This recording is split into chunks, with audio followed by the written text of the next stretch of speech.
Phoebe. Welcome back to my channel.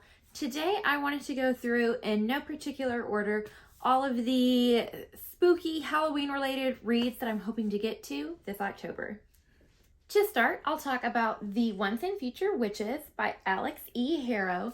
I was really excited to pick this book up. I bought it at a store in Dallas, Texas that was part bar, part coffee shop, and part bookstore, so absolutely loved. And this was a book that I got while I was there. This is set in 1893, but a different 1893.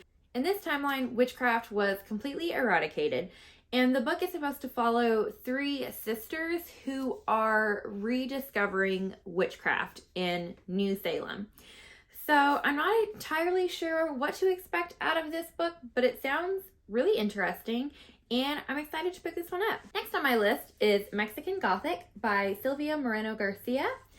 This is another one that I'm really excited to read, has come highly recommended to me.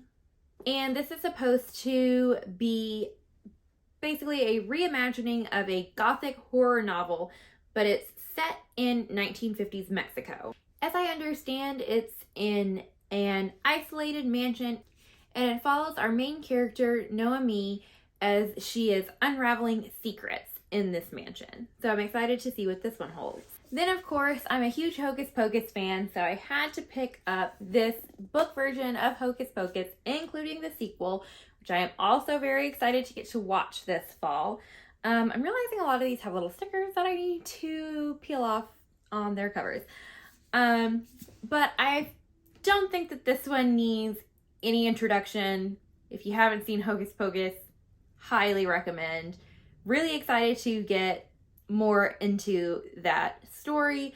And I'm hoping for just kind of a quirky, whimsical time. And of course, had to read an Agatha Christie novel for spooky vibes.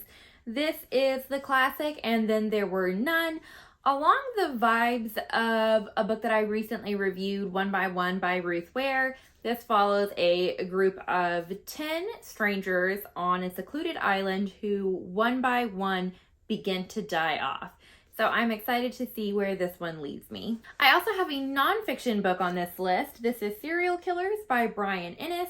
And this is just looking into the true crime aspect of some of America's most famous serial killers. And I think this will be a good way to break up all the fiction that I've been reading lately. You should have guessed, Stephen King is definitely on this list as well. I have The Bazaar of Bad Dreams here. This is a collection of short stories that are all connected in one way or another. I've enjoyed most of Stephen King's work that I've picked up, so I'm interested to see where this one takes me.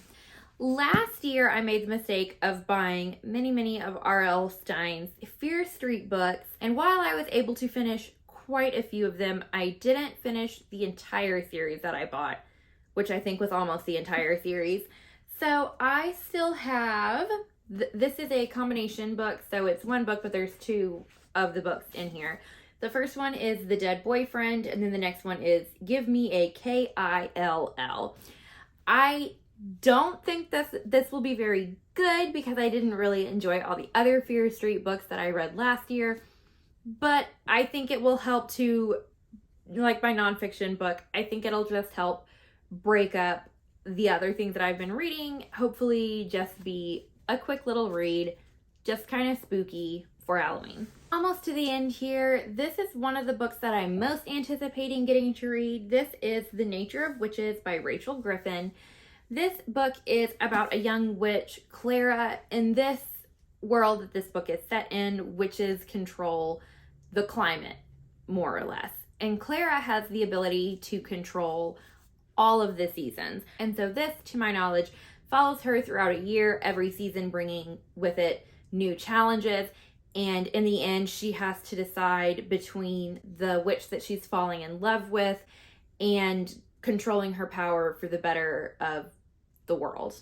Another book, a little bit different, but I'm really excited to get to it, is A Monster Calls by Patrick Ness and illustrated by Jim Kay. This one, another book that I think will totally break up what I'm used to reading. Let me just pull open. It's got a lot of wonderful illustrations. And also got this at a bookstore, a small bookstore in Dallas, Texas. And the person who was working there told me that this would definitely make me cry. So we will see if I can keep it together. The synopsis on the back is a little vague. So I'm not entirely sure what to expect from this book, but I'm really excited to see what it holds. As you can maybe tell, I'm really looking forward to all of the books that I have to read this October. Hopefully none of them let me down too badly, and hopefully I can finish that list of books in a month. I will see you again soon and let you know what I thought of them. Thanks for watching. Bye!